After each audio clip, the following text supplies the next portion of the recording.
here we are at a time in our history when there's really almost unparalleled assaults on our safety by international terrorists. And you've got John Ashcroft, who's trying to promote his moral vision of America, and it started by draping the boobs on the statues in the Department of Justice.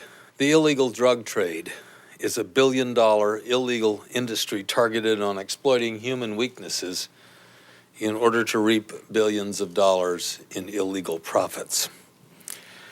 However, it's not only the sellers of the drugs themselves that are profiting from the drug trade. There's another illegal industry that is integrally linked to the drug trade. It's the drug paraphernalia business. On February 24, 2003, the Justice Department called a press conference to announce the culmination of a year-long undercover sting operation, codenamed Operation Pipe Dreams. The national sweep was instigated by an obscure U.S. attorney from the Western District of Pennsylvania named Mary Beth Buchanan.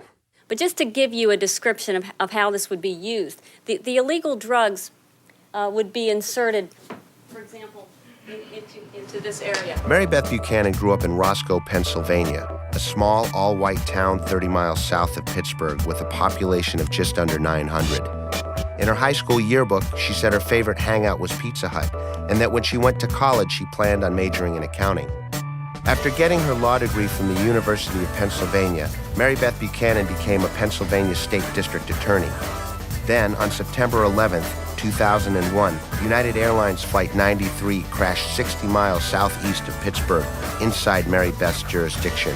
Her involvement in 9/11 catapulted her to prominence within the law enforcement community. 3 days later, Mary Beth Buchanan was the first woman and the youngest person in Pennsylvania history ever to be named U.S. Attorney. For her first major operation, Mary Beth named Tommy Chong her #1 target, because Tommy Chong's entertainment career glamorized the use of marijuana.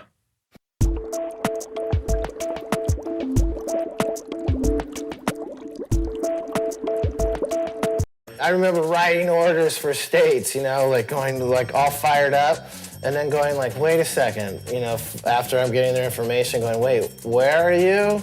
I'm like, I'm sorry, we can't sell to your state. One guy kept calling me from Beaver Falls, Pennsylvania.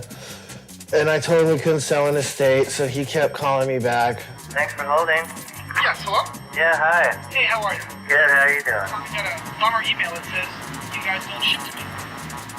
Yeah, well, do you know the laws of Pennsylvania over there? Yeah, the laws. I have a tobacco permit and stamp tax and a business license. What's the problem? It's because the state is they don't allow us to ship there. Yeah. They must have called 20 different times trying to contact us. They talked to Paris and emails.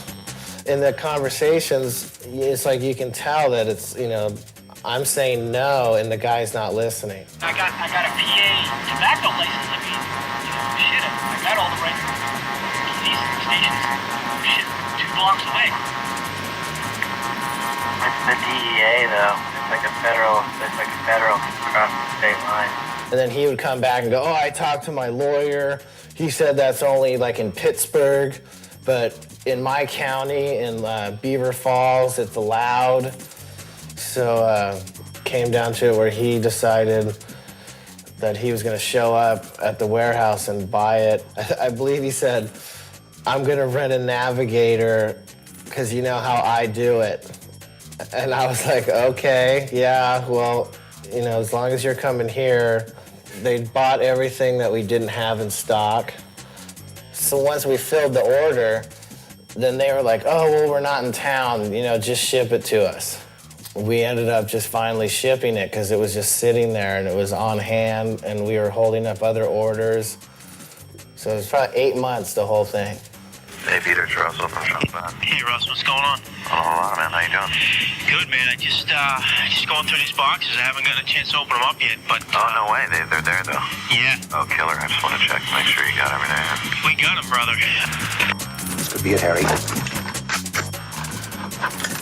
Pass the word along. Tell the men it's time to shoot the moon.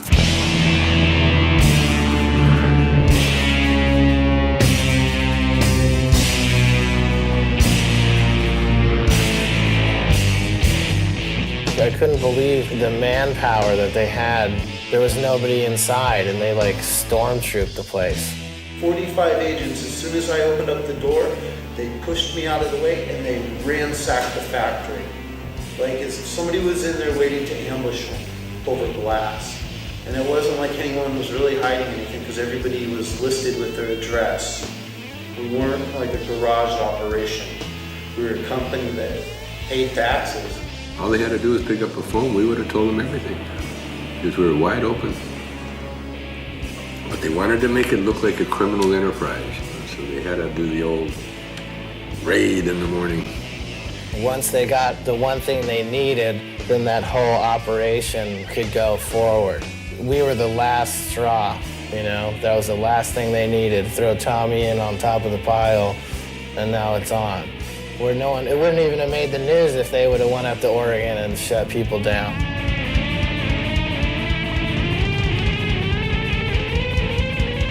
I was insignificant, you know? I was like, you know, they asked me some questions, but really I was insignificant. It was like, from the get-go, it was clear that they could care less about me. It was about my father and his celebrity. That's what it was about. Make bombs illegal. I know hippies will quit like left and right now. I just told her, by the way, I can't smoke anymore. I got my bomb. Truth is, boy, you get a bud, no way to smoke it, you turn into MacGyver in a heartbeat. Okay, again, this is another item, the gas mask bong. Of course, you would put the gas mask on your face and then ingest the marijuana so you can have your hands free. The federal government, to my knowledge, has never emphasized head shop cases. This was the first major prosecution that I can remember. So people tended to kind of ignore it. They sort of pulled something up out of the basement of federal law here and prosecuted Tommy Chong with that federal statute. This railroad train was heading for the station. And one of our problems in this case is that so many people told Tommy that nothing was going to happen to him. And we were afraid that it was. The government believes that the federal statute in this case prohibiting the sale and offering for sale of drug paraphernalia is absolutely clear. This woman in Pittsburgh, she was the national U.S. attorney in charge of the task force on drug paraphernalia. So we knew we had problems. And she came into court personally, argued the sentencing, and it was clear this thing was being done as a show trial, as a show case for her to further her career and for the Attorney General to further his career. They spent $12 million and utilized massive law enforcement resources to prosecute this bong case. It was a shock. In a last-ditch effort to avoid serving actual prison time and stay at home under house arrest, Tommy made a public service announcement for the drug courts of America. Well, you don't want that because, you know, my humor, you know, in this situation is definitely not something you're going to be able to show any drug court. Try one more time. Action. Hey, man, you know who I am. I'm Tommy Chong, man. And I just got to know one thing. Do you want to get high? Cut. Now, isn't it true that Tommy plea bargained and accepted a jail term, as I heard, correct me if I'm wrong, to save his wife and his child? Tommy determined from the outset that he was not going to contest the charges if we could arrange a deal that would assure that neither his son nor his wife were charged. She said, look, we're thinking of prosecuting his son, we're thinking of prosecuting his wife. If your client takes the fall, we won't prosecute them. So it's not really a deal. They didn't say, oh yeah, you'll get house arrest or you'll get this. It's like, you know, you don't know what you'll get, but we won't prosecute your son and your wife won't get the same thing, you know, so you have no choice. Almost all federal charges are settled by a plea bargain. The prosecutors have enormous power in seeking punishment by how to frame the charge and can seek very, very long prison sentences. And as a result, there's enormous pressure on the defendant to plea bargain and plead guilty and get a reduced sentence. I mean, some of these sentences are just too long to serve. So what Tommy did, I don't know. Maybe he could have been found innocent in court, maybe not. But by going to court, it would have been an enormous, enormous risk. The way it is now, this is a slam dunk for all the legal profession. The defense lawyers don't have a job. They just rubber stamp. All they have to do is take the deal, whatever the deal's offered, to their client and say, take the deal. If you don't take the deal, you're going to go away to jail because there's no way you're going to win. I could speak for hours about how unfair the federal system is. It is run not by judges, it is run by prosecutors and by our elected officials in Washington, D.C. It is a totally unfair system. I feel badly for anybody under federal indictment.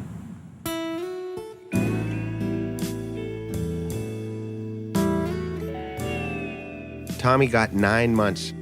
Of all 55 defendants, he was the only defendant with no priors to receive actual prison time.